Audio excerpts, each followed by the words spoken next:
Hello, amazing people. This is Shaurya Joshi, and you're watching The Grapevine.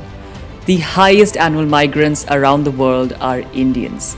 With 32 million NRIs and OCIs around the world, us Indians comprise the world's largest overseas diaspora.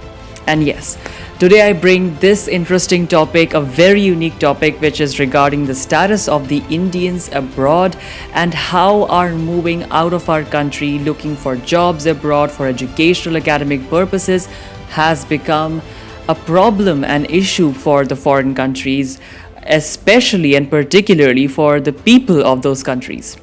Have a look. Talk to you? Why did you walk up to us to talk to you? We could have minded our own business. Indians, that's why.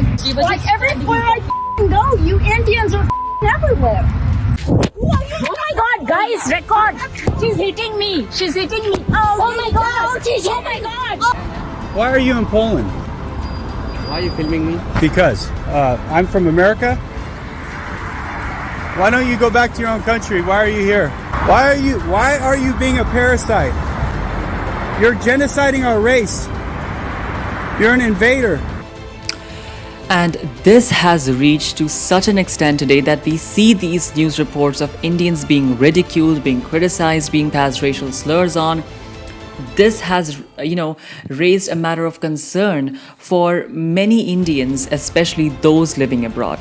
Let's talk about Satya Nadella, Sundar Pichai, Shantanu Narayan, Indra Newey, Vikram Pandit, Rishi Sunak, Kamala Harris. All these are notable Indian personalities who have shown the world that you need Indians everywhere, that our work and our intellect has always been a cause for the development, for the growth of these foreign nations and companies, and that we have been an impetus for their development.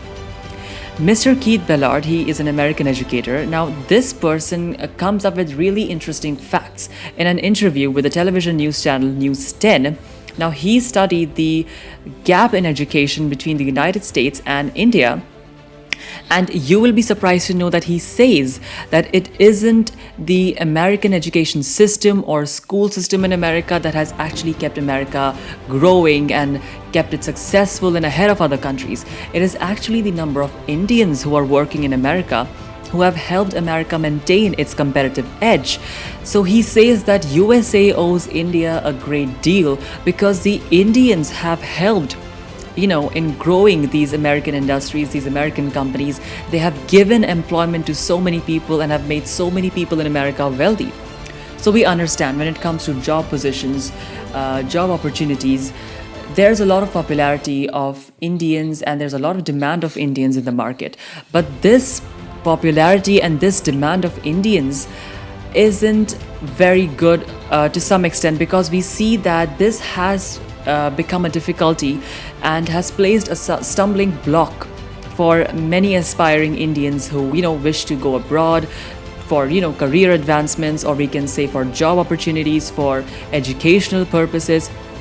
Because one of the most evident and harsh implications, I would say, would be racist attacks and discrimination against Indians in these countries. Now, here is one recent incident that happened in Warsaw in Poland, where you see this Indian is being treated with ridicule. The Indian is being called a parasite, a genocider by this American in Poland outside a shopping center. In another shocking incident, you see this Mexican-American woman. She is verbally attacking the 4 Indian women in Texas in USA, and these Indian women were assaulted by this single Mexican-American woman. And this woman has to say that Indians are uninvited people. We don't need them, and why do we have Indians everywhere we go? And in another incident, I have to say, this is a long list. This incident is particularly very surprising and shocking to me, because here you have this famous Bollywood actress Deepika Padukone. She shares her experience with racism. She says that when she was in the United States, one of her co-stars in Hollywood was quite astounded by her English speaking skills. Now, this indirectly implied that Indians cannot speak English well or we aren't educated enough. This is something that Deepika Padukone shared in one of her recent interviews with Business of Fashion. Now, this is just a percentage of hate that Indians, face abroad. Because we get to see this in hotel receptions abroad, at tourist sites, maybe certain workplaces abroad. And so, this is something quite scary because that when you are in a foreign land, in a country abroad, you're surrounded by people, who are constantly looking at you, who are staring at you and looking at you fixedly because of the color of your skin, because of where you come from, just because you share a different identity and you have a different background. This is something that scares a person. This is something that makes a person feel insecure and quite helpless. And when we talk about these countries, the stage of development that these countries have reached today accounts to much of the suffering that we Indians have faced in the past. Let's talk about Britain, the country that ruled us for more than 2 centuries, to the country that looted us for more than 2 centuries. To further their development, to further their growth, they relied on Indians. And for that, the British people, they caused the migration of Indians to various parts of the world and different colonies of the British. And this system of Britain was replicated by the French people and the Netherlands. And we see the Indian laborers are being migrated to different parts of the world like Guyana, like Suriname, Trinidad and Tobago, South Africa, Fiji, etc. Now back then, when there was a scarcity of labor, when there was a need of manpower, these so-called European nations back then, for their development, relied on Indian labor. They did not have any issue with migration of Indians abroad back then because they wanted to grow. And now that they have reached the status of a developed nation, they have closed their doors and they suddenly have an issue with Indians migrating to their countries. So when we talk about our contribution, we have had a significant contribution towards their development, be it our people, be it our land, be it our soil, be it our resources, be it our people, be it our spices, be it our textiles, be it our minerals, anything and everything. Indians have played a pivotal role in their development. But what do we see today?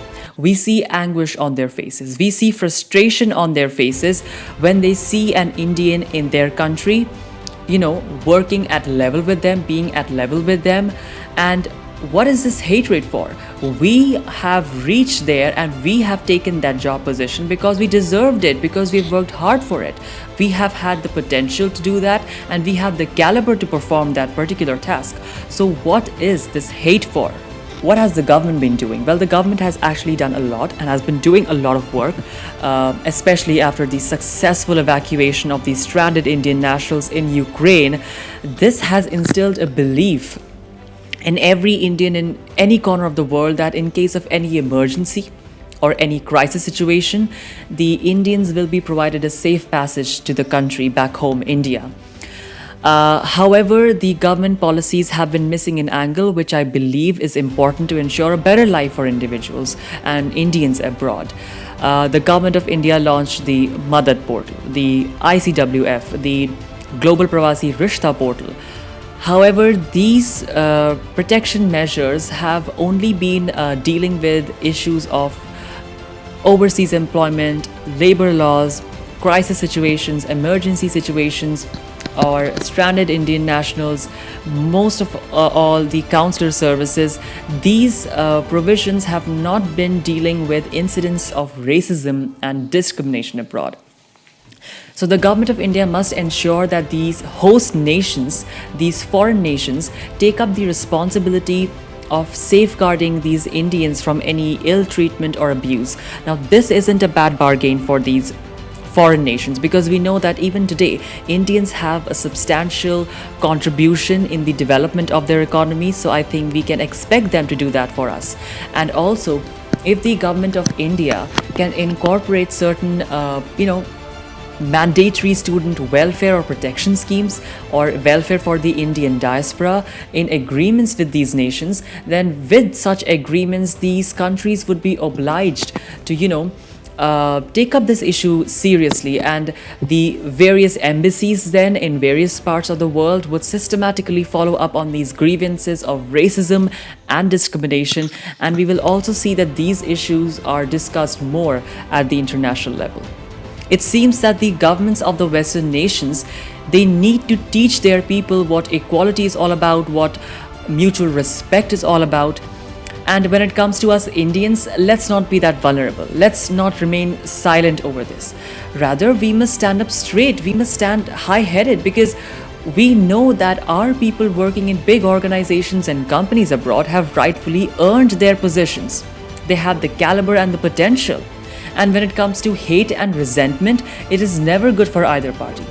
And it is therefore imperative to understand that we must end this practice of discrimination or any kind of racism that we get to see around us in our everyday lives, because this practice of discrimination and racism has many layers to it, and if you don't speak up against this today, you may end up falling prey to it tomorrow.